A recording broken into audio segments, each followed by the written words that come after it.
Olá, turma! Aqui quem fala é o professor Alexander. Nesse vídeo, vamos continuar esse nosso curso de pesquisa operacional. Nessa aula, vamos falar sobre a tomada de decisão sob incerteza, tá? Bem, lembrando, na última aula, o que a gente aprendeu? Aprendemos que quando nós conhecemos as probabilidades associadas a cada estado da natureza, nós estamos lidando com um problema de tomada de decisão sob risco. Agora, existem casos em que a gente não conhece essas probabilidades. E aí, nesse caso, nós estamos lidando com um problema de tomada de decisão sob incerteza. O que a gente vai aprender hoje são diferentes critérios para a tomada de decisão sob incerteza.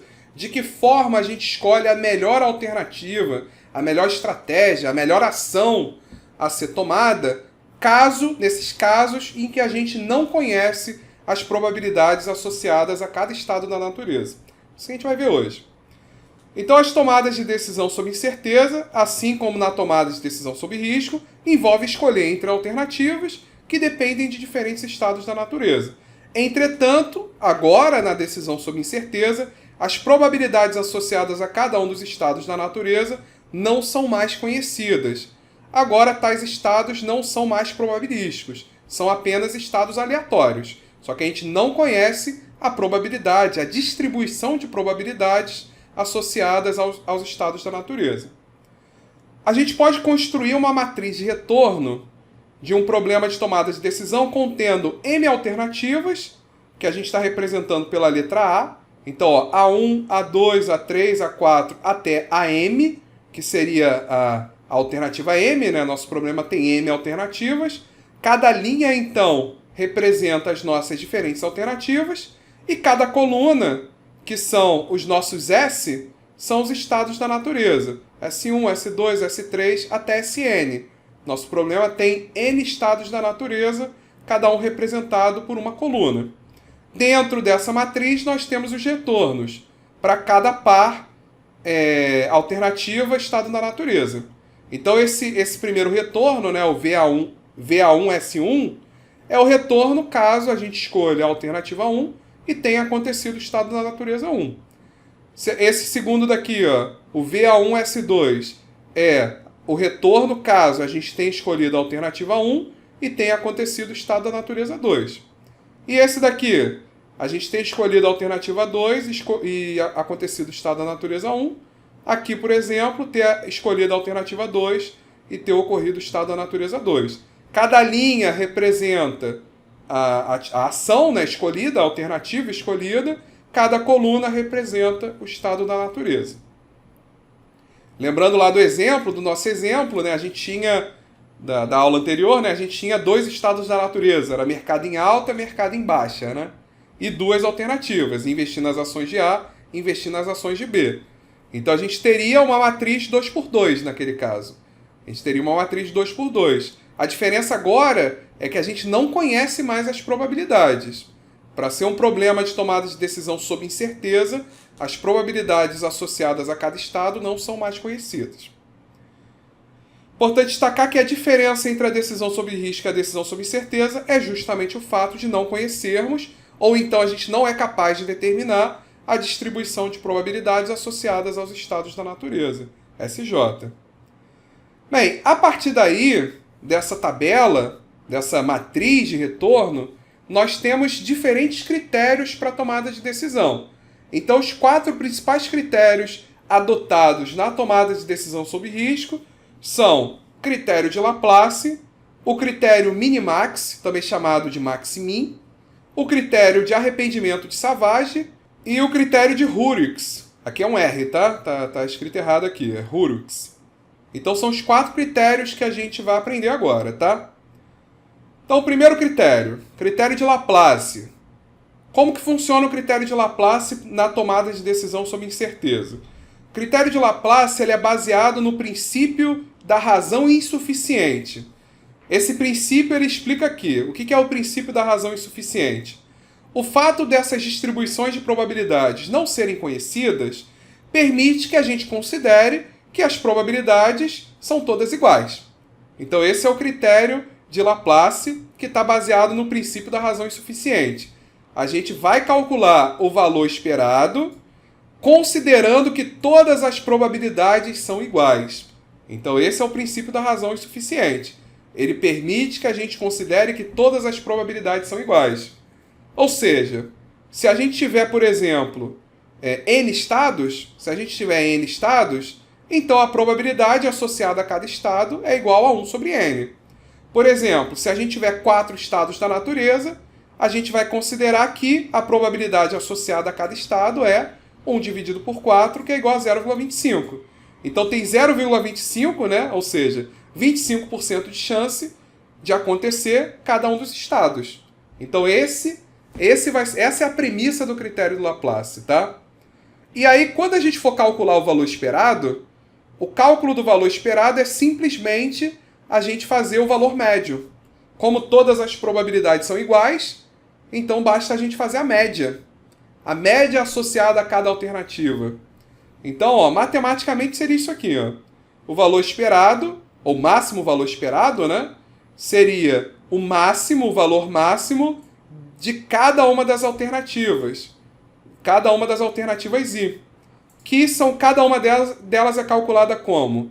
Soma todos os elementos dessa linha I e divide por N. Divide pelo número de elementos. É o valor médio.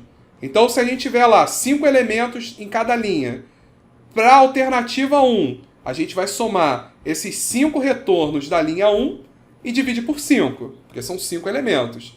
Faz a mesma coisa para a alternativa 2. Soma os 5 elementos da linha 2, que são os 5 retornos da alternativa 2, divide por 5. Faz a mesma coisa para todas as alternativas. Aquela que tiver o maior valor esperado vai ser a alternativa escolhida. Tá? Então, a ISJ representa o retorno da alternativa I e ocorreu o estado da natureza J. Se ela... e tem um detalhe, né? Que se ela representar perda, se ela representar prejuízo, então no lugar de encontrar o valor máximo, a gente vai encontrar o valor mínimo, né? Então isso aí é só uma observação. Se essa matriz de retorno for uma matriz de perda, de custo, de prejuízo, a gente vai escolher, no lugar de escolher o valor máximo, a gente vai escolher o valor mínimo desse retorno esperado, tá? Então essa expressão é equivalente a calcular o valor esperado para cada alternativa e depois escolher o maior valor, caso essa matriz de retorno seja de ganho, ou o menor valor, caso a matriz de retorno seja de perda. O valor esperado para uma ação I pode ser calculado como? Então tá aqui, ó, o somatório de todos os elementos da linha I dividido pelo número de elementos. Bem, para entender esse critério de Laplace, vamos considerar esse exemplo daqui. Ó. Então a gente vai trabalhar nesse exemplo para todos os critérios de tomada de decisão sob incerteza, tá? Então esse exemplo, essa matriz de retorno mostra que nós temos duas ações e existem dois estados da natureza. Caso a gente opte pela ação 1 e ocorra o estado da natureza 1, nós teremos um retorno de 11.000, e se acontecer o estado da natureza 2, a gente vai ter um retorno de 90. Se a gente optar pela ação 2 e ocorrer o estado da natureza 1, nosso retorno é de 10.000. Se acontecer o estado da natureza 2, nosso retorno também é de 10.000, tá? Então, supondo que ela seja de fato uma matriz de ganho, qual seria o valor médio associado a cada linha? Então, como que a gente calcula o valor esperado de cada uma dessas ações? Basta a gente fazer o valor médio de cada linha. Para isso, ó, basta a gente somar 11.000 mais 90 dividido por 2, porque só tem 2, né? Se tivesse 3, somos 3, divide por 3. Como só tem 2, 11.000 mais 90 dividido por 2. Então tá aqui, ó, essa é a fórmula, né? Seria 1 sobre n, que é 1 sobre 2. Como só tem duas colunas, j vai de 1 até 2, e soma todos esses elementos, né? Então seria, para a linha 1, seria igual a 1 sobre 2 vezes o v. A1S1, né, que está errado. Seria o v A1S1, que é esse primeiro elemento, mais A1S2, mais o v A1S2, que seria esse segundo elemento daqui, ó. Dividido por 2, né? Então seria fazer, simplesmente, não precisa nem lembrar da fórmula. Critério de Laplace é soma todos os elementos da linha e divide pelo número de elementos. No caso aqui são 2, 11.000 mais 90 dividido por 2. É o valor médio. Ó, 11.000 mais 90 vai dar 11.090, dividido por 2, dá 5.545. Esse é o valor esperado da alternativa 1. Para a alternativa 2, faz a mesma coisa. 10.000 mais 10.000 dividido por 2. 10.000 mais 10.000 dividido por 2 dá 10.000, né? Valor médio, 10.000. Qual dos dois tem o maior valor? O 10.000, não é? Então, pelo critério de Laplace, a melhor alternativa é a alternativa 2. Beleza? Então, observe que o valor esperado para cada ação é simplesmente a média dos valores esperados de cada linha. Então, essa aqui é a média da linha 1, a média da linha 2. Como o maior valor esperado foi o A2, então optaremos pela alternativa 2, a ação 2. Caso a matriz de retorno fosse de perda, se no lugar dessa matriz ser de ganho fosse de perda, qual das duas que a gente escolheria? Escolheria a ação 1, que é a que tem a menor perda, né? Se for perda, a gente quer minimizar. Então, se fosse de perda, a gente escolheria a ação 1, que é o menor dos dois valores, né? Beleza? Então, esse é o critério de Laplace. É fazer a média. Se o problema for de maximização, pega o maior valor. Se for de minimização, pega o menor. Mas ele é simplesmente fazer a média de cada linha, tá? Vamos agora, então, para o segundo critério, que é o critério maximin ou minimax. O critério maximin, ele é usado na matriz de retorno de ganho, tá? E o critério minimax, ele vai ser usado quando a matriz de retorno for de perdas, beleza? Então é maximin quando for de ganho, minimax quando for de perdas. Esse critério é o critério mais conservador possível. Então, se o tomador de decisão for muito conservador, ele vai adotar esse critério daqui. Já o critério de Laplace, se vocês forem observar, ele é um critério bastante otimista, né? Porque o critério de Laplace, ele parte de um pressuposto de que todas as probabilidades são iguais, o que dificilmente vai acontecer. Então, o critério de Laplace é um critério bastante otimista. Já esse critério maximin, ou minimax, ele é um critério bastante pessimista. Ele é o critério mais conservador possível. O que ele consiste? Ele consiste em escolher a melhor dentre as piores alternativas. Então, o que o tomador de decisão está considerando? Ele considera que vai ocorrer o pior caso possível, né? Vai ocorrer a pior situação possível para cada alternativa. E aí, nesse caso, considerando a pior situação possível, a gente vai escolher a melhor opção. Então, a gente vai escolher o melhor dentre os piores casos. A gente parte do pressuposto que a gente é muito azarado, que vai acontecer o pior cenário possível, e aí, olhando para essa pior condição possível, a gente vai escolher a melhor dentre as piores. Então, se a gente escolher a melhor dentre as piores, a gente tem certeza que não tem como ser pior do que isso, né? Se a gente escolhe a melhor dentre as piores, na melhor das hipóteses, o nosso retorno aumenta, mas ele nunca vai diminuir, entendeu? Então, essa é a ideia. A gente vai escolher o pior caso, o melhor dentre os piores casos, e aí a gente tem certeza que o nosso retorno nunca vai ser pior do que esse.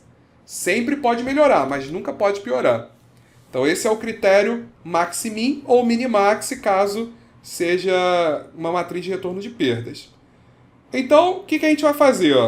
No caso de ser uma matriz de retorno de ganho, a melhor alternativa, segundo o critério maximin, ele é chamado de maximin, justamente porque a gente vai escolher o máximo dentre os mínimos.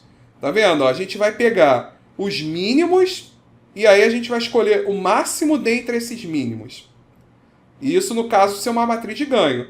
O pior caso seria a gente considerar o menor ganho possível. Dentre os menores ganhos, qual é o maior dentre os menores ganhos? Esse é o critério maximin. Se for uma matriz de retorno de perda, o pior caso são os maiores ganhos, né? Os maiores retornos são as maiores perdas. Então, os piores casos são os máximos, né?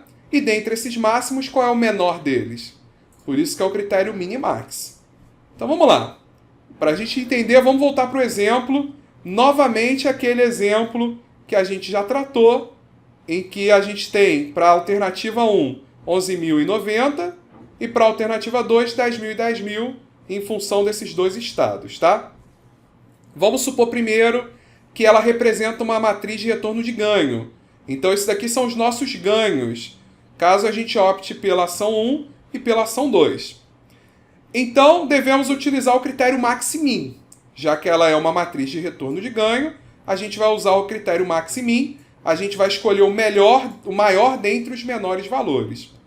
Nesse caso, devemos considerar o pior caso para cada alternativa, o valor mínimo de cada linha. Qual é o valor mínimo da linha 1? O valor mínimo da linha 1 é 90. Qual é o valor mínimo da linha 2? O valor mínimo da linha 2 é 10.000. Depois, o que a gente vai escolher? Então, a gente tem o 90 e tem o 10.000. Valor mínimo de cada linha. O que a gente vai fazer? Vamos escolher o maior dentre esses dois. Qual é o maior dentre 10.000 e 90? O maior entre 10.000 e 90 é o 10.000. Então, se o 10.000 for escolhido, significa que a ação mais segura é a ação 2. Beleza? Então, pelo critério max e min, a melhor alternativa é a alternativa 2. Primeiro que a gente fez, pegou o menor valor de cada linha, 90 e 10.000. Depois a gente escolheu o maior dentre esses dois valores, que foi o 10.000, que corresponde à ação 2. Beleza? Agora, por outro lado, vamos considerar que essa matriz de retorno seja de perda. Então, nesse caso, a gente vai utilizar o critério minimax. A gente vai pegar o maior valor de cada linha e depois vai escolher o menor dentre esses maiores valores. Então, vamos lá. O que a gente vai fazer? Vamos escolher o pior caso para cada alternativa, o maior valor para cada linha. Qual é o maior valor da linha 1? Ó? Qual é o maior valor da linha 1? 11.000. Qual é o maior valor da linha 2? 10.000. Qual é o menor entre esses dois? O menor entre esses dois é o 10.000. Portanto, a gente vai escolher, pelo critério minimax, a gente vai escolher a ação 2 também, tá? Porque a ação 2 é aquela que representa pra gente o melhor dos piores casos. O pior caso possível seria a gente ter um prejuízo de 11.000. E para a alternativa 2, o pior caso possível, tanto faz, né? São iguais. É a gente ter um prejuízo de 10.000. Dentre essas duas alternativas, a melhor seria o 10.000, né? Que é a menor, que seria ter um menor prejuízo. Portanto, a gente escolheria a ação 2. O que a gente está observando nesse exemplo? Que, por conta da nossa aversão ao risco, a gente já está considerando que vai acontecer o pior caso possível. Ou seja, que vai acontecer esse caso daqui, ó, o estado da natureza 1. Onde o nosso prejuízo para a alternativa A é 11.000 e o prejuízo para a alternativa 2 é 10.000. Para a alternativa 1 é 11.000 e para a alternativa 2 é 10.000. E aí, por conta disso, a gente está escolhendo a alternativa 2, que é a que tem o menor prejuízo, né? Só que olha só, vamos pensar nesse exemplo fora da caixa. Se a gente tivesse escolhido a alternativa 1 e ocorre o estado da natureza 2, a gente tem um prejuízo só de 90, que é quase zero, né? Só de 90. Ao passo que na alternativa 2 esse prejuízo continuaria sendo de 10.000. Repara o quê? Que por conta dessa nossa aversão ao risco, desse nosso conservadorismo extremo, usando o critério minimax, né? A gente está perdendo a oportunidade de ter um prejuízo de apenas 90. Ou seja, só por causa desse R$1.000 a mais, desse R$1.000 a mais que a gente pode pagar caso a gente escolha a alternativa 1 e aconteça o estado da natureza 1, por causa desses 1.000 a mais, né? A gente está deixando de economizar uns 9.010, né? 9.910. Ou seja, quase 10.000 de economia que a gente poderia ter caso a gente tivesse escolhido a alternativa 1 no lugar da alternativa 2. Beleza? Então vocês estão vendo que esse é um conservadorismo extremo. A gente está considerando que é o pior, que vai acontecer o pior caso possível. Nesse caso vai acontecer o 11.000. E aí, entre 11.000 e 10.000, eu escolho 10.000. Só que eu perco a chance de ter economizado 9.910 em relação aos 10.000 da alternativa 2. Caso, né, aconteça o estado da natureza 2. Beleza? Ficou claro isso? Então, pelo critério minimax, a melhor alternativa é a alternativa 2. Ponto. Então, note que no caso da matriz de retorno de perda, segundo o critério de Laplace, a melhor opção foi a alternativa 1, pois foi a que teve o menor valor médio, né, o 5.545, né? Então, a gente escolheria pelo critério de Laplace, que é um critério mais otimista, Enquanto aqui no critério minimax, por ser um critério mais pessimista, olhar para a perda, né? A gente escolheu a ação 2. Essa diferença se deve ao fato de que, no critério de Laplace, o tomador de decisão ele é mais otimista, então ele vai observar mais a perda baixa, né, de 90. Então essa perda baixa de 90, como a gente é otimista, a gente acredita mais que vai acontecer essa perda baixa. Então essa perda baixa de 90 ela vai ter mais influência na nossa tomada de decisão. Então a gente foi mais otimista. Já no critério minimax, que é um critério mais pessimista, a gente observa a perda mais alta, de 11 mil. Por isso que a gente não quis escolher o A1, justamente porque ele tem a perda mais alta. E aí a gente pulou para o A2, que tem a perda mais baixa. Beleza? Então por isso que a gente escolhe A2. Num critério mais otimista, a gente olha para o ganho, que seria o 90, que nesse caso representa o quanto que a gente está perdendo menos, né? A gente escolhe a opção que perde menos, está sendo otimista. Enquanto no critério minimax, por ser um critério mais pessimista, a gente vai olhar para aquela opção que mais a gente perde. E aí a gente vai escolher a outra, né? Então essa é a lógica por trás dessa comparação. É lógico que na prática poderia ter também o critério maxi-maxi, ou mini-mini, né? A gente poderia adotar esse critério também. O critério maxi-maxi ou mini-mini seria o critério mais otimista possível, né? Que seria a gente considerar que vai acontecer o melhor das melhores situações. Então, no caso da matriz de ganho, o critério maxi-máximo seria o quê? O maior dos maiores valores, o melhor dos melhores casos. Seria o 11 mil, né? É direto. Qual é o maior valor da matriz? É 11 mil. Então, pelo critério maxi-máximo, eu escolheria o A1. Porque eu acredito que eu vou ganhar 11 mil. O problema é que se acontecer o estado da natureza 2, eu só ganho 90. E eu poderia ter ganhado 10 mil. Então repara que ele é muito otimista, ele é otimista ao extremo. Só que na prática, para esse exemplo, isso seria muito ruim. Porque, eu escolhendo a 1, eu ganho R$1.000 a mais só. Só que eu posso ganhar 9.910 a menos, quando eu comparo com a ação A2, que é otimista, mas não otimista ao extremo. Tá bom? E aqui no caso da perda, eu naturalmente escolheria o menor dos menores casos, né? Seria o critério mini-mini, que seria olhar para o 90 e naturalmente eu escolheria o A1. Por quê? Porque eu acredito que vai acontecer a melhor situação possível, que seria esse estado da natureza 2 com a ação 1. Seria o nosso prejuízo só de 90. E aí no critério mini-mini, a gente escolheria a ação 1.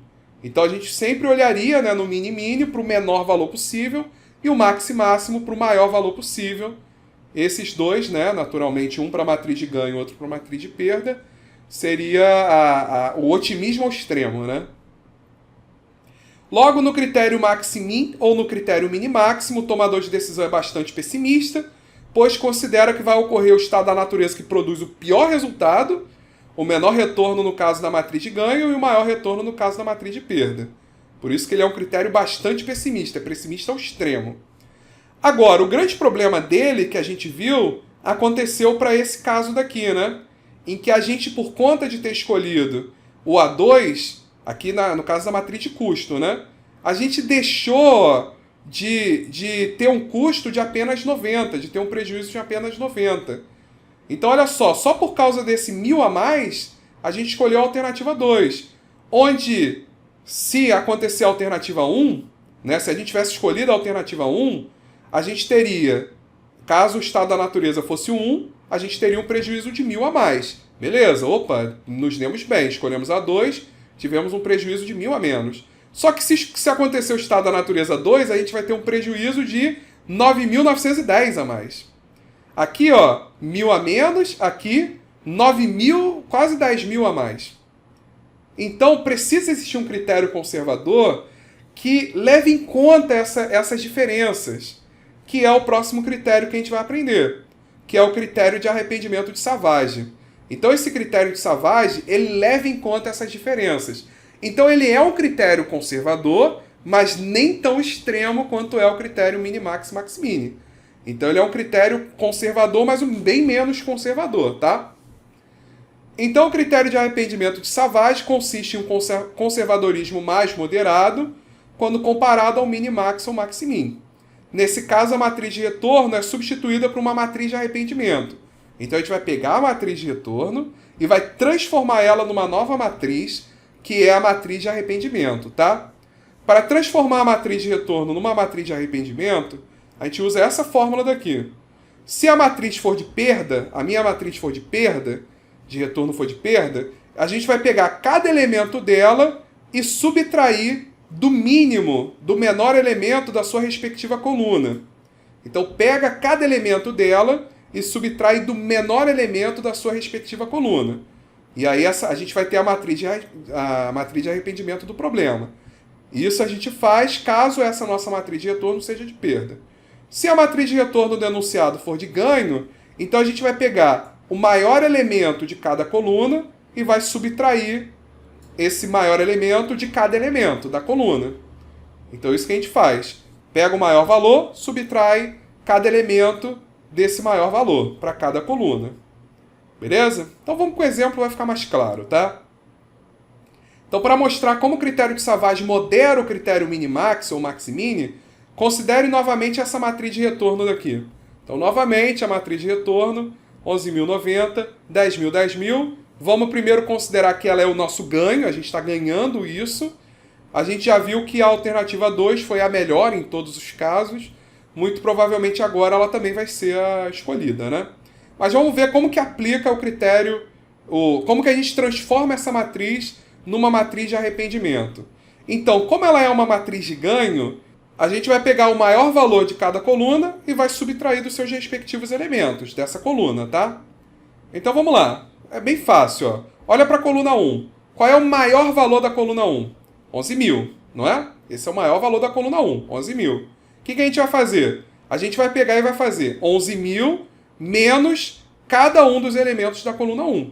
Então a gente vai fazer 11.000 menos 11.000, que dá 0, e 11.000 menos 10.000, que dá 1.000. Então tá aqui, ó. 0 e 1.000. Beleza? Então a gente pegou o maior valor, subtraiu ele de cada elemento da coluna. O maior valor é 11.000, fizemos 11.000 menos 11.000, dá 0. 11.000 menos 10.000, dá 1.000. Faz a mesma coisa para a coluna 2. Qual é o maior valor da coluna 2? É 10.000, não é isso? Vamos fazer então 10.000 menos 90 e depois 10.000 menos 10.000. 10.000 menos 90 dá 9.910, 10.000 menos 10.000 dá 0. Então essa matriz daqui é chamada de matriz de arrependimento. Essa matriz apresenta para a gente o quanto que a gente se arrepende, o quanto que a gente está deixando de ganhar caso a gente escolhesse a outra alternativa. Então vamos lá, vamos pensar. Se a gente escolher a alternativa 1 e acontecer o estado da natureza 1, beleza, a gente está ganhando os 11.000. Está ganhando o maior valor possível, né? Está ganhando os 11.000. Nosso arrependimento é de 0. Só que, se a gente escolhe a alternativa 1 e acontece o estado da natureza 2, a gente se arrepende de quanto? A gente deixa de ganhar 9.910. Por quê? Se a gente tivesse escolhido a alternativa 2, a gente ganharia 10.000, né? Mas como a gente escolheu a alternativa 1, a gente só ganhou 90. Então, a gente se arrependeu, a gente deixou de ganhar 9.910. Beleza? Essa que é a conclusão. Isso que a matriz de arrependimento está dizendo pra gente. Agora, por outro lado, se a gente tivesse escolhido a alternativa 2, se a gente tivesse escolhido a alternativa 2 e acontece o estado da natureza 1, olha só, a gente poderia ter ganhado 11.000, né? Só que como a gente escolheu a alternativa 2, a gente ganhou 10.000. Estamos deixando de ganhar 1.000. Tá vendo? Deixando de ganhar 1.000. Só que se acontece o estado da natureza 2, o arrependimento é 0, porque ela é a melhor, ela traz pra gente o maior valor possível. Caso aconteça a condição 2, a melhor opção é a própria alternativa 2, que é a que tem o maior retorno. Beleza? Arrependimento de 0. E aí, olhando para essa matriz de arrependimento, o que a gente vai fazer? A gente vai utilizar o critério minimax sobre essa matriz. O que é o critério minimax? Pega o maior valor de cada linha. Na linha 1, o maior valor 9.910. Da linha 2, o maior valor é 1.000. E aí a gente vai escolher o menor dentre esses maiores valores. O menor entre 9.910 e 1.000 é o 1.000, né? Então, nesse caso, a gente escolhe a alternativa 2. que significa usar o critério minimax na matriz de arrependimento? Significa escolher a alternativa que vai gerar o menor arrependimento. É isso que a gente quer fazer. A gente vai escolher a alternativa que gera o menor arrependimento. É um critério conservador, só que é um critério conservador mais moderado. Porque a gente não olha só para o pior caso. A gente olha para o caso que gera o pior arrependimento. E aí escolhe, né, o que gera o pior arrependimento é o A1. O que gera o menor arrependimento é o A2. Então vamos escolher o A2. Beleza? Então a gente aplica o critério minimax sobre a matriz de arrependimento. Devemos considerar o pior caso para cada alternativa, que no caso seria o maior valor, né, o maior arrependimento. Para a linha 1 é 9.910, para a linha 2 é 1.000. E aí entre 9.910 e 1.000, a gente escolhe o menor dentre esses valores, que é o 1.000. Portanto, a alternativa que a gente vai escolher é a ação 2. Pelo critério de arrependimento de Savage, aplicado sobre essa matriz de retorno de ganho, a melhor ação a ser tomada é a ação 2, justamente porque foi a ação que gerou o menor arrependimento. Beleza? Logo, nesse caso, a melhor alternativa é a ação 2, pois é a ação que gerou o menor arrependimento. E aí aqui está a explicação que eu já falei com vocês, que se a gente escolhesse a ação 1, a gente teria um arrependimento muito maior. Porque se acontece o estado da natureza 2, a gente só ganha 90. Se a gente tivesse escolhido a alternativa 2, a gente poderia ter ganhado 10.000. A gente está se arrependendo, está deixando de ganhar 9.910. Agora vamos supor que essa matriz de arrependimento é uma matriz de perda. Beleza? Então, se ela for uma matriz de perda, a gente vai pegar cada elemento e subtrair do mínimo da coluna. Então, vamos lá voltar para o enunciado. Suponha que isso aqui seja o prejuízo. A gente vai pegar qual é o mínimo da coluna 1? 10.000. Então, a gente vai fazer 11.000 menos 10.000, que dá 1.000.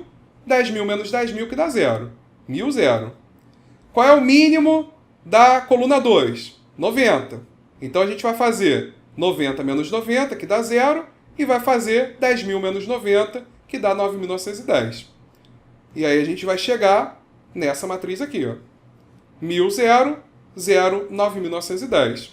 Mesma interpretação, é a matriz de arrependimento. Se a gente escolher a ação 1 e acontece o estado da natureza 1, a gente vai ter um arrependimento de 1.000, que seria o quê? Aqui é 11.000 e aqui é 10.000, é o custo, né? Se a gente tivesse escolhido a ação 2, a gente teria um custo de 1.000 a menos. Esse é o 1.000, né? É o arrependimento.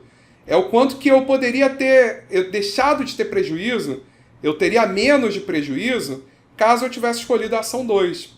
Aqui é 11.000, aqui é 10.000, então eu poderia ter deixado de perder 1.000, né? Então o arrependimento aqui é de 1.000. Só que se acontece o estado 2, né? O estado da natureza 2, ele é o que tem o menor custo possível, que é o custo de 90. Então, arrependimento de 0, né? Agora, se eu escolher a ação 2 e ocorre o estado da natureza 1, arrependimento de 0, porque é o menor custo possível para esse estado da natureza, é 10.000, né? Só que, se acontece o estado da natureza 2, eu tenho um custo de 10.000, poderia ter tido um custo só de 90, então eu estou tendo um arrependimento de 9.910. Novamente, assim como a gente fez aqui, ó, assim como a gente fez para essa matriz de arrependimento, que a gente aplicou o critério minimax, vamos aplicar novamente o critério minimax, tá? Justamente porque a gente quer escolher aquela alternativa que gera o menor arrependimento. Então repara aqui, como que a gente vai fazer? Qual é o maior valor de cada linha? Da linha 1, o maior valor é 1.000.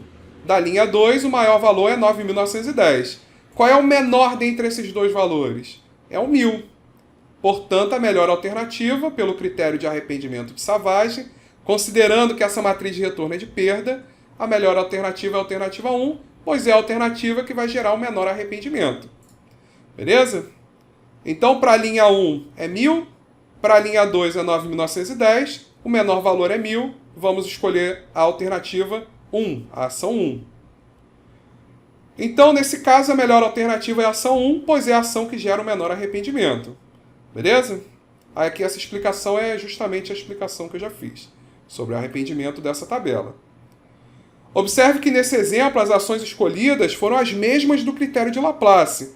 Como o tomador de decisão aqui deixou de ser muito pessimista, né, para um pessimista mais moderado, ele passou a observar o que ele está deixando de ganhar, né? No caso aqui, deixando de perder, caso ele escolhesse a ação 2, né?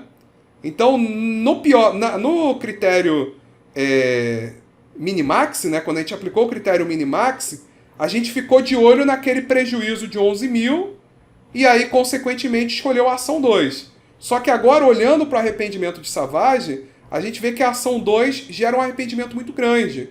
Por conta disso, a gente optou pela ação 1. Então, esse conservadorismo mais moderado fez com que a gente optasse pela ação 1, que, do ponto de vista prático, né, ela é uma ação que, vamos dizer assim, ela tem um retorno melhor do que aquela mais pessimista. Só que a pessoa que é muito pessimista, que está olhando para aquele 11 mil de prejuízo, ela vai querer optar pela ação 2. Ainda que a gente esteja vendo que ela gera um arrependimento muito maior, tá? Então, pelo critério minimax, a gente viu que a melhor ação era a ação 2. Agora, usando o critério de arrependimento de Savage, a melhor ação, né, a melhor alternativa foi a alternativa 1, tá? Note ainda que a matriz de arrependimento mostra justamente o arrependimento sobre as nossas escolhas.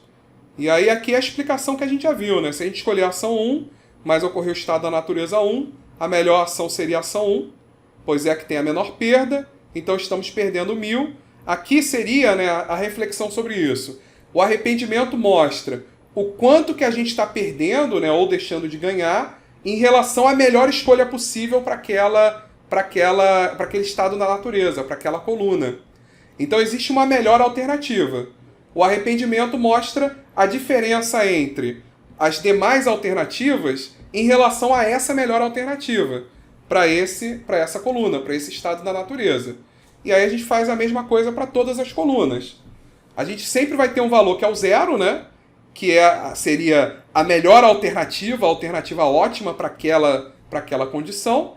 E a gente vai ter valores positivos que representam a diferença entre essa melhor alternativa, que é o quanto que a gente está se arrependendo.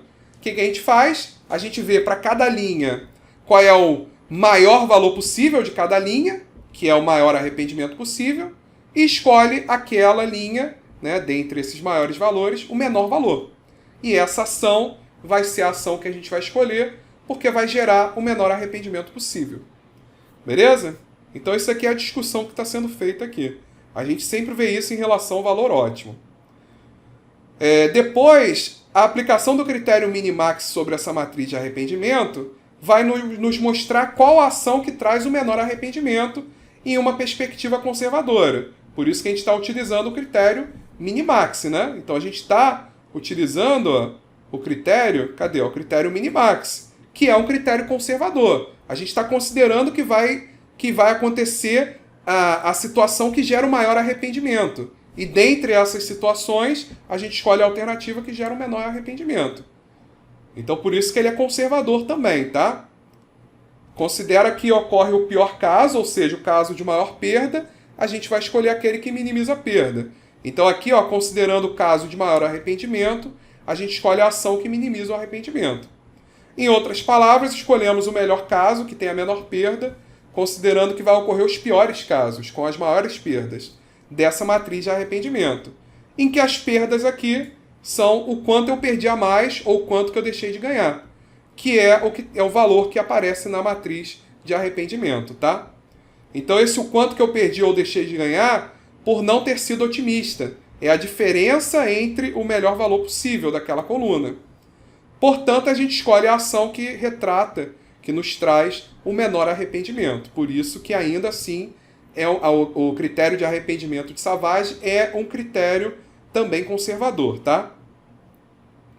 E o último critério, que é o critério de Hurwitz, né? Dessa vez está certinho, né? Tá a letra R aqui no lugar da letra E. Ele é um critério que foi desenvolvido para refletir a atitude do tomador de decisão. Então esse critério de Hurwitz, ele é um critério mais abrangente. Ele permite que a gente consiga quantificar se o tomador de decisão ele é mais conservador ou se ele é mais otimista, né? Então como que a gente faz isso? Essa daqui é a equação do critério de Hurwitz. Repara que nessa equação tem um parâmetro alfa. Se a gente colocar alfa igual a 0 nessa equação, a gente está considerando que o tomador de decisão é conservador. Se a gente fizer alfa igual a 1, a gente está considerando que ele é, né, fazendo alfa igual a 1, a gente está considerando que ele é otimista. Naturalmente, valores entre 0 e 1, valores mais próximos de 0, quando ele for mais conservador. Valores mais próximos de 1, quando ele for mais otimista. O meio termo seria fazer alfa igual a 0,5, onde ele não é nem conservador e nem otimista, né? Ele está no meio termo, seria o alfa igual a 0,5. Beleza? Então, o alfa é chamado de índice de otimismo. Observe que, se a gente fizer alfa igual a 0, faz alfa igual a 0 nessa expressão aqui, ó. Fazendo alfa igual a 0, 0 vezes esse valor daria 0, né? Tudo isso aqui some. Beleza? E 1 menos 0 dá 1. 1 vezes isso dá isso daqui, né? Não é isso? Fazendo alfa igual a 0. Ou seja, o que a gente teria? Isso daqui tudo some, né? E aqui é 1, daria esse mesmo valor, né? Se alfa for igual a 0, que seria a condição mais conservadora possível, olha o que isso daqui vira, ó. Maxi, min. Ó, vira o maxi, min. Ou seja, o critério, essa equação de Hurwitz, ela é mais abrangente. Um caso particular dela, que seria fazer alfa igual a 0, se torna qual equação? Se torna justamente o critério maxi-min. Então, o critério maxi-min ele é um caso particular do critério de Hurwitz quando alfa é igual a 0. Não é isso? Quando alfa é igual a 0, que seria o caso mais conservador possível, ele se torna justamente o critério maxi-min. Beleza? E, por outro lado, se a gente fizer o alfa igual a 1, que seria o caso mais otimista possível, 1 vezes isso vai dar isso, né? 1 menos 1 dá 0, então tudo isso daqui vira 0. Então a gente vai ter o critério maxi-max, né? Pegar o melhor dos melhores, o maior dos maiores. Então, o mais otimista possível seria a gente escolher a ação que traz o maior dentre os maiores retornos. Olha para a matriz de retorno de ganho, vê qual que é o maior elemento e aí escolhe essa ação que gera esse maior elemento. Esse é o critério maxi-máximo, que a gente adota caso a gente faça alfa igual a 1 nessa matriz, onde alfa igual a 1 seria o mais otimista possível, né? Nessa expressão, né? Com isso, é possível ajustar o grau de otimismo ou pessimismo escolhendo valores de alfa na faixa entre 0 e 1. Se o tomador de decisão não está atendendo nem ao otimismo nem ao pessimismo, a gente faz alfa igual a 0,5. Se fizer alfa menor do que 0,5, se ele for mais pessimista, né? E a gente faz alfa maior do que 0,5 se ele for mais otimista. Se a matriz representar prejuízo, perda, aí a gente troca, né? No lugar de ser máximo, máximo, mínimo, vira mínimo, mínimo, máximo, né? E aí, da mesma maneira, se a gente fizer alfa igual a 0, isso daqui vai dar 0. A gente vai ter o critério mini-máximo, né? Mini-max. E se a gente fizer alfa igual a 1, isso aqui vai dar 0. A gente vai ter o mini-mínimo, que seria pegar o menor dos menores. Seria o mais otimista possível. A gente considerar, olha para a matriz, vê qual que é o menor dos menores valores, e aí escolhe essa ação que gera o menor dos menores valores. Esse seria o critério mini-mini, que é quando alfa é igual a 1. Seria o maior otimismo possível. Então vamos lá, para treinar esse critério de Hurwitz, né? Vamos considerar novamente nosso exemplo, matriz de retorno de ganho. Se alfa for igual a 1, a gente vai escolher o quê? O maior dos maiores, que é o 11.000. Vamos escolher a ação 1. Se essa matriz fosse de perda, a gente escolheria o menor dos menores, que seria o 90. Também escolheria a ação 1, se essa matriz fosse de perda, tá? Agora vamos supor um critério mais, um alfa mais balanceado. Alfa igual a 0,5, tomador de decisão não é nem otimista e nem pessimista. Se alfa for igual a 0,5, a nossa equação vai se tornar, né, substituindo, no lugar de alfa, coloco 0,5, se essa matriz de retorno for de ganho, né? Então aqui, ó, 1 menos 0,5 dá 0,5, e essa daqui é a expressão que vai gerar pra gente a alternativa, né, a melhor alternativa, utilizando esse critério de Hurwitz para alfa igual a 0,5. O que a gente vai fazer? Ó? Vamos fazer 0,5 vezes o maior valor da linha 1, tá vendo? Vezes 0,5, somado com 0,5 vezes o menor valor da linha 1. Também faz a mesma coisa. Pega o maior valor da linha 2 vezes 0,5, somado com o menor valor da linha 2 vezes 0,5. Então vamos lá, vamos entender isso para ficar mais claro. Ó. Repara aqui, na ação 1, se a gente pensar na ação 1, que é a linha 1 do nosso problema, a gente tem que fazer 0,5 vezes o máximo da linha 1 mais 0,5 vezes o mínimo da linha 1. Qual é o maior valor da linha 1? 11.000. Então, 11.000 vezes 0,5. Qual é o menor valor da linha 1? 90. Então, a gente faz 90 vezes 0,5. Repara só, a gente está dando o mesmo peso para o ganho e para o prejuízo. Por isso que ele está balanceado, 0,5 para cada um. Certo? Se a gente botasse um alfa um pouquinho menor, a gente multiplicaria esse 90 por um valor maior, né? Vamos dizer que o alfa, a gente fizesse alfa igual a 0,1. A gente multiplicaria o 11.000 por 0,1 e o 90 por 0,9. Então o peso do 90 aumentaria em relação ao 11.000. Porque esse prejuízo ele passa a ter um peso maior. Entendeu? Então como está 0,5, os dois têm o mesmo peso. Então é o maior valor vezes 0,5 mais o menor valor, que é 90, né, vezes 0,5. Então é isso que a gente vai fazer. Tá aqui, ó. 0,5 vezes 11.000 mais 0,5 vezes 90. Isso deu 5.545, por acaso foi o mesmo valor do critério de Laplace. Porque como só tinham duas alternativas, né, deu o mesmo valor porque só tem duas alternativas, tá? Se tiver mais alternativas, o critério de Laplace daria um valor diferente. Aqui a gente só está comparando a melhor situação com a pior situação. Então é 0,5 vezes o maior valor mais 0,5 vezes o menor valor, da linha 1. Faz a mesma coisa com a linha 2. O maior valor e o menor valor, as duas são 10.000, né? Então é o mesmo, tá? Mas é a mesma coisa, 0,5 vezes o maior valor mais 0,5 vezes o menor valor. Esse resultado dá 10.000. Como a gente quer maximizar, ó, a gente quer o maior, ó, máximo. Qual é o maior valor? Da linha 1 ou da linha 2?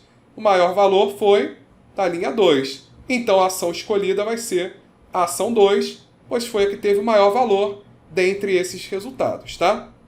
Então é isso. O que a gente faz, ó? Aqui, vamos dizer que a alfa fosse igual a 0,3. Aqui seria 0,3 e aqui seria 0,7. 0,3 vezes o maior valor da linha 1 mais 0,7 vezes o menor valor da linha 1.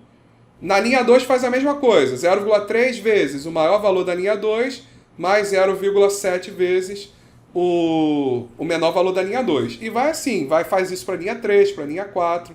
Vai obter o resultado para cada uma das linhas, que é o resultado para cada ação, escolhe o maior dentre eles, essa vai ser a ação escolhida. Então esse é o critério de Hurwitz, tá? Com o alfa que a gente escolhe, a gente vai escolher o alfa, que está baseado no tomador de decisão. Então para um dado alfa a gente tem uma expressão, e aí a gente resolve e escolhe o maior valor possível, tá? Agora, se a matriz de retorno for de perda, aí é o inverso, né? Aí a equação fica inversa. Para esse alfa igual a 0,5 vai ser mínimo 0,5 vezes o mínimo mais 0,5 vezes o máximo. A ideia é a mesma, né? A gente vai pegar 0,5 vezes o menor valor da linha 1 mais 0,5 vezes o maior valor da linha 1 e aí escolhe, né, faz isso para a linha 1, para a linha 2, para a linha 3, para a linha 4. Nesse exemplo só tem duas linhas, né? Então linha 1 e linha 2, escolhe o menor dentre esses valores. Então tá aqui, ó, fazendo para a linha 1, 0,5 vezes 90, que é o menor valor, mais 0,5 vezes 11.000, que é o maior valor, deu 5.545. Para a linha 2, 0,5 vezes 10.000 mais 0,5 vezes 10.000, menor valor e maior valor, né, são iguais, deu 10.000. A gente quer escolher o mínimo, né? O menor dentre esses resultados, o menor é 5.545, então a melhor ação nesse caso, se ela for uma matriz de perda, considerando que o nosso tomador de decisão ele tem alfa igual a 0,5, né? Ele não é nem avesso e nem propenso ao risco, ele não é nem pessimista e nem otimista. Esse tomador de decisão, para ele, a melhor ação é a ação 1, que é a que vai trazer para ele o menor prejuízo, né? Nesse caso, tá? Então, nesse caso, selecionamos a ação 1, pois é a que teve o menor, né? O valor mínimo dentre os resultados. Beleza? Aqui, ó, um experimento que eu vou deixar para vocês tentarem fazer é fazer os gráficos dessas funções. o gráfico da ação 1 e o gráfico da ação 2. O gráfico referente à linha 1 e o gráfico referente à linha 2, em função de alfa. Deixando o alfa sendo um valor, uma incógnita, né, a ser descoberta, né? Como se fosse o nosso valor de x. Então a gente quer fazer o gráfico de y1, que seria a linha 1, né? Alfa vezes 11.000 mais 1 menos alfa vezes 90. É o maior valor e o menor valor, né? O máximo e o mínimo da linha 1. Alfa vezes ele mais 1 menos alfa vezes o menor valor. Para a linha 2, tanto maior quanto menor valor são 10.000, né? Então, alfa vezes 10.000 mais 1 menos alfa vezes 10.000. Observe qual é o intervalo de alfa em que a ação 2 é a melhor e qual é o intervalo de alfa em que a ação 1 passaria a ser a melhor. Então, isso aqui é um exercício bacana. Isso aqui é uma reta, isso aqui é uma equação de primeiro grau. Desenha a reta dessa expressão aqui, desenha a reta dessa expressão daqui.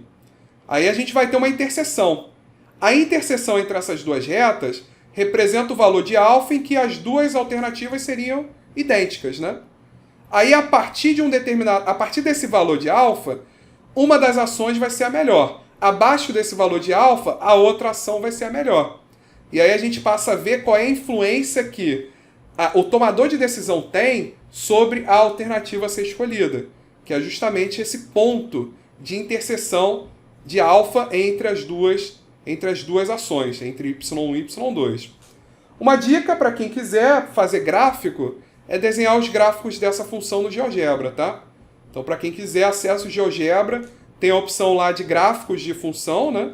E aí faz o desenho dos gráficos lá. Ou usa uma outra ferramenta.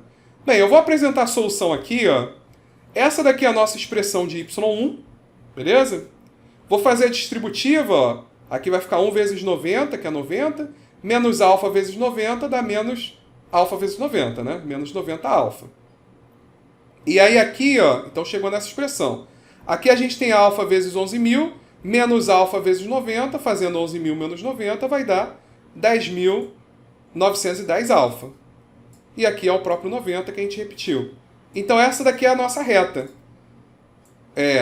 Y1 é igual a alfa vezes 10.910, que é o nosso coeficiente angular, né? E o 90 é o ponto onde a nossa reta corta o eixo Y, tá? Então isso aqui é só desenhar essa equação dessa reta daqui. E para o y2, vamos fazer a mesma coisa. y2, que seria referente à linha 2, alfa vezes 10.000, mais 1 menos alfa vezes 10.000.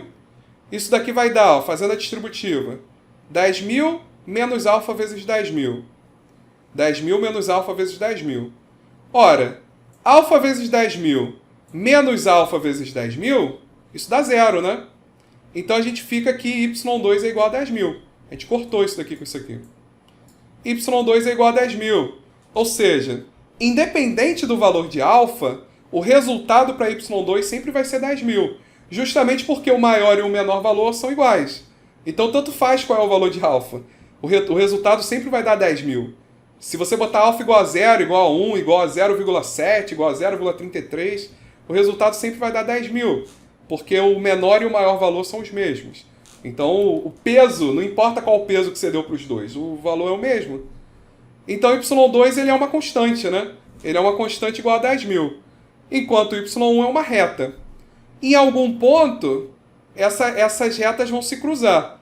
Quando o y1 for igual a y2, ou seja, quando alfa vezes 10.910 mais 90 for igual a 10.000, para esse valor de alfa que faz esse resultado ser igual a 10.000, é o ponto que eles se cruzam. É o ponto em que tanto faz, as duas alternativas vão dar o mesmo resultado, vão dar 10.000, para esse valor de alfa calculado. Então vamos lá. Como para a ação 2 os retornos são iguais, o valor de alfa, o retorno é sempre 10.000 para qualquer valor de alfa. Observando a expressão 1, conclui-se que, se alfa for igual a 0, pessimista, estamos usando o critério maximin, y1 é igual a 90 e, portanto, a gente vai escolher a ação 2, certo? Então, se alfa for igual a 0, isso vai dar 90, a gente vai escolher y2, que é a maior, né? E se alfa for igual a 1, a gente está sendo muito otimista. Isso daqui vai dar, ó, fazendo alfa igual a 1, vai dar 10.910 mais 90, que dá 11.000. 11.000 é maior do que 10.000, a gente escolheria a alternativa 1. Então a gente já sabe que existe uma interseção. Abaixo dessa interseção, a gente vai escolher a ação 2. Acima dessa interseção, a gente vai escolher a ação 1. Agora o ponto é saber qual é esse valor de alfa, essa interseção. O valor de alfa que é a interseção, né, que iguala as duas ações, é o valor de alfa que faz y1 ser igual a y2, ser igual a 10.000, e aí é resolver essa expressão, né? Passo 90 para o outro lado, isso vai dar 9.910, então a gente tem que alfa é igual a 10.910, alfa vezes 10.910 é igual a 9.910, passo 10.910 para o outro lado dividindo, então fazendo 9.910 dividido por 10.910, isso dá 0,908. E esse é o valor de alfa, aproximadamente, que iguala as duas expressões. Se a gente fizer alfa igual a 0,908, ele vai dar, esse resultado daqui vai dar aproximadamente 10.000. Então, se o alfa for igual a 0,9, aproximadamente, 0,91, o tomador de decisão, para ele, qualquer uma das alternativas é favorável, né? Vai dar o mesmo resultado. Se alfa for maior do que esse valor, a tendência é que ele escolha a alternativa 1. Se alfa for menor do que esse valor, a tendência é que ele escolha a alternativa 2, tá? Então, para alfa menor do que 0,908, a ação 2 será escolhida. Para alfa maior do que 0,908, a ação 1 vai ser escolhida. Beleza? Naturalmente, se a matriz de retorno fosse de perda, a gente inverteria esses resultados, né? O alfa igual a 0,908, tanto faz, pode escolher a 1 ou a 2. Mas para alfa menor do que 0,908, a ação 1 seria escolhida. E para alfa maior do que 0,908, a ação 2 que seria escolhida. Inverteria, né? Em relação a esse resultado para a matriz de ganho, tá? Importante observar que quanto mais próximo o alfa estiver de 1, quanto mais otimista for o tomador de decisão, maior é o peso da maior condição. Maior é o peso do valor máximo daquela linha. Né? Ou seja, do melhor estado da natureza, que consiste no maior valor para o ganho ou o menor valor para a perda. Né? Para o caso de ser uma matriz de retorno de ganho, maior vai ser o peso do maior valor daquela linha. Se for de perda, do menor valor daquela linha. Por outro lado, quanto mais próximo a alfa estiver de 0, quanto mais pessimista for o tomador de decisão, maior é o peso da pior condição, ou seja, do pior estado da natureza, que consiste no menor valor do ganho daquela linha, vai ter mais peso, né? Porque tem o 1 menos alfa, né? Então, quanto menor o valor de alfa, maior vai ser esse 1 menos alfa, né? Então, maior vai ser o peso do menor valor daquela linha, se for uma matriz de ganho, ou do maior valor daquela linha, se for uma matriz de perda, tá?